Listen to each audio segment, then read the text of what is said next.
নমস্কার বন্ধুরা, আপনারা সবাই কেমন আছেন? রিমি লাইফস্টাইল ব্লগ চ্যানেলে আপনাদের স্বাগত জানাই। আমি আপনাদের কাছে আজকের আমার প্রিয় সুন্দরবন সম্পর্কে একটা প্রতিবেদন তুলে ধরার চেষ্টা করছি। যদি ভিডিওটি ভালো লাগে অবশ্যই লাইক, কমেন্ট এবং চ্যানেলটিকে সাবস্ক্রাইব করতে ভুলবেন না। চলুন শুরু করি। সুন্দরবন বঙ্গোপসাগর উপকূলবর্তী অঞ্চল অবস্থিত একটি প্রশস্ত বনভূমি, যা বিশ্ব প্রকৃতির বিস্ময়গুলির মধ্যে অন্যতম। পদ্মা, মেঘনা, ব্রহ্মপুত্র নদীর ত্রয়ের অববাহিকার বদ্বীপ এলাকায় অবস্থিত এই অপরূপ বনভূমি, যা বাংলাদেশের খুলনা, সাতক্ষীরা, বাগেরহাট জেলার কিছু অংশ এবং ভারতের পশ্চিমবঙ্গ রাজ্যের দুটি জেলা উত্তর 24 পরগনা ও দক্ষিণ 24 পরগনার বিস্তীর্ণ অঞ্চল নিয়ে গঠিত এই সুন্দরবন। সমুদ্র উপকূলবর্তী নোনা পরিবেশের সবচেয়ে বড় ম্যানগ্রোভ ফরেস্ট হিসেবে সুন্দরবন বিশ্বের সর্ববৃহৎ অখণ্ড বনভূমি। 10,000 বর্গ কিলোমিটার জুড়ে গড়ে ওঠা সুন্দরবন 6,517 বর্গ কিলোমিটার বা 66% রয়েছে বাংলাদেশের এবং বাকি অংশটা 38% রয়েছে আমাদের ভারতবর্ষে। 6 ডিসেম্বর 1947 খ্রিস্টাব্দে ইউনেস্কো বিশ্ব ট্রেডিশনালের স্থান হিসেবে স্বীকৃতি লাভ করে। IUCN red list of ecosystem farming এর অধীনে 2020 সালের মূল্যায়নে ভারতীয় সুন্দরবনকে বিপন্ন বলে মনে করা হয়েছিল। সুন্দরবনকে জালের মতো জড়িয়ে রয়েছে সামুদ্রিক স্রোতধারা, কাদার চর এবং ম্যানগ্রোভের বনভূমি, যা অনেকগুলি ক্ষুদ্র ক্ষুদ্র দ্বীপমালা নিয়ে গঠিত।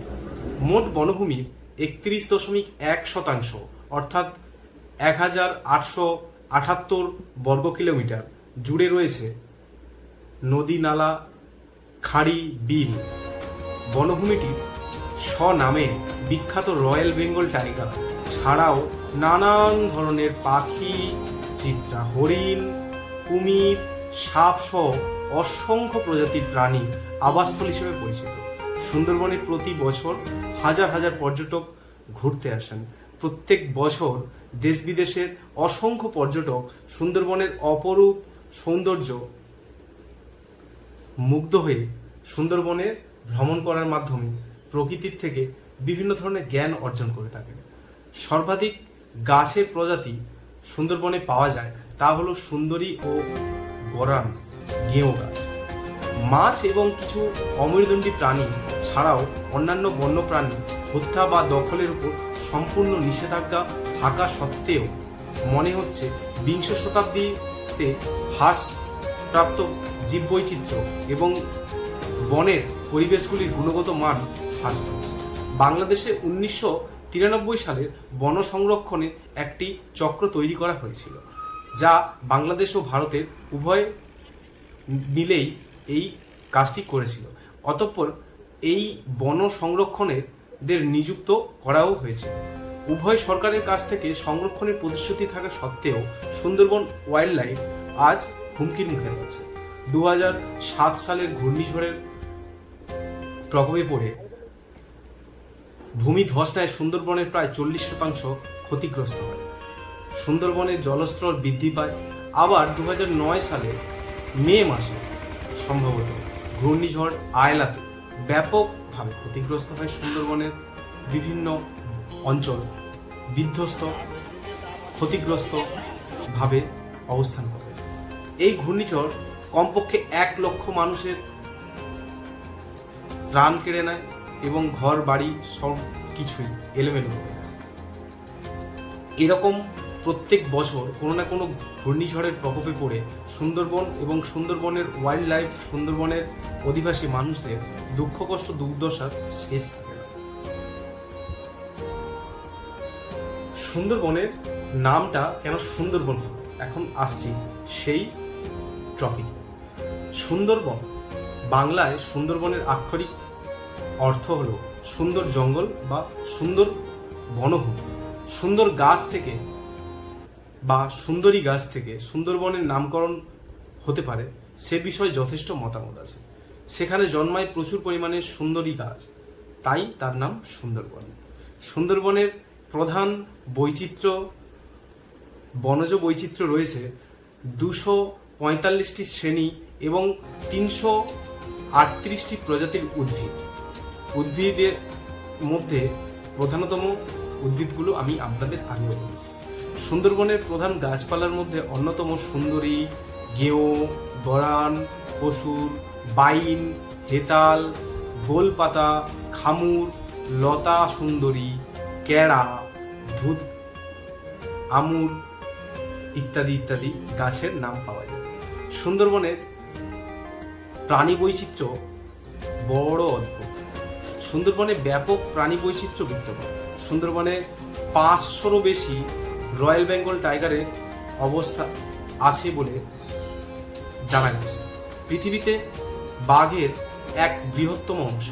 সম্প্রতি গবেষণায় দেখা গিয়েছে যে এই বনে 290টি পাখি, 120টি মাছ এবং 42টি স্তন্যপায়ী, 35টি সরীসৃপ, 8টি উভয়চর প্রজাপতি ছাড়াও 449টি প্রজাতির বন্যপ্রাণীর বাসস্থান রয়েছে। সরকারি মতে এই প্রাণ বৈচিত্র্যের মধ্যে 2 প্রজাতি উভয়চর, 14টি প্রজাতির সরীসৃপ, 25টি প্রজাতির পাখি, 5টি প্রজাতির স্তন্যপায়ী বর্তমানে হুমকির মুখে রয়েছে। সুন্দরবনের নানান প্রজাতির প্রাণী রয়েছে। এগুলির মধ্যে জলে রয়েছে কুমির, হাঙর প্রভৃতি। স্থলে রয়েছে রয়্যাল বেঙ্গল টাইগার, হরিণ, বানর, সজারু, শেয়াল, নানান ধরনের পাখি, মৌমাছি, বনমোরগ ইত্যাদি। পাখি বিশেষজ্ঞ পর্যবেক্ষণ, পাঠন পঠন এবং গবেষণা কেন্দ্র ক্ষেত্রে পক্ষীবিজ্ঞানীদের জন্য একটি আদর্শনীয় স্বর্গরাজ্য হয়ে উঠেছে এই সুন্দরবন। পরিযায়ী পাখিদের ভিড় দেখা যায় প্রত্যেক বছর শীতকালে। ইতিমধ্যে বহু প্রাণী বিলুপ্ত হয়ে গেছে, যাদের মধ্যে আছে বুনো মহিষ, পাড়া হরিণ, বুনো ষাঁড়, ছোট বড় একশৃঙ্গ বিশিষ্ট গন্ডার, 12 সিংহা, চিতা। আর বিলুপ্ত হয়ে গেছে সাদা মানিক জোড়া,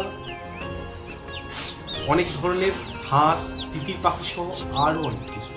তাই বন্ধুরা, আমার এই ছোট্ট প্রতিবেদনের মাধ্যমে আমি তুলে ধরার চেষ্টা করলাম সুন্দরবনের বর্তমান পরিস্থিতি সম্পর্কে।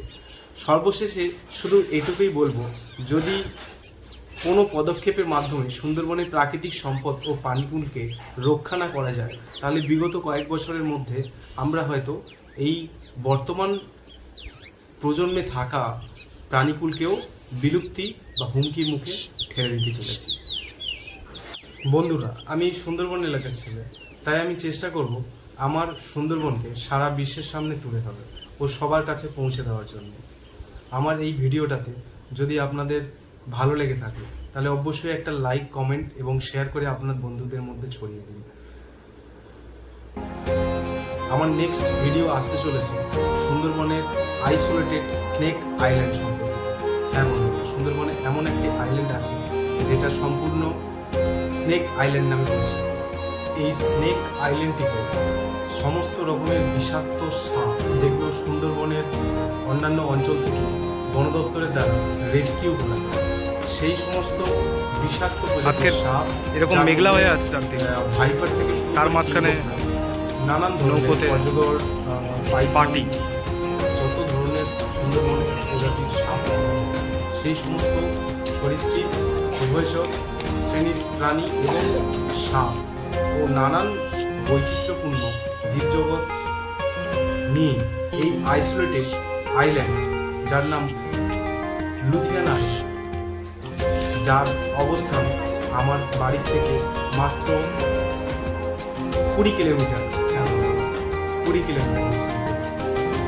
নেক্সট ভিডিওতে আমি এটা সম্পর্কে বিস্তারিত আলোচনা করতে চলেছি। তো সেই ভিডিওর নোটিফিকেশন যাতে আপনাদের কাছে সময়ে পৌঁছায়, তার জন্য চ্যানেলটি সাবস্ক্রাইব করুন এবং বেল আইকনটা বাজিয়ে রাখুন। Thanks for watching. Stay happy.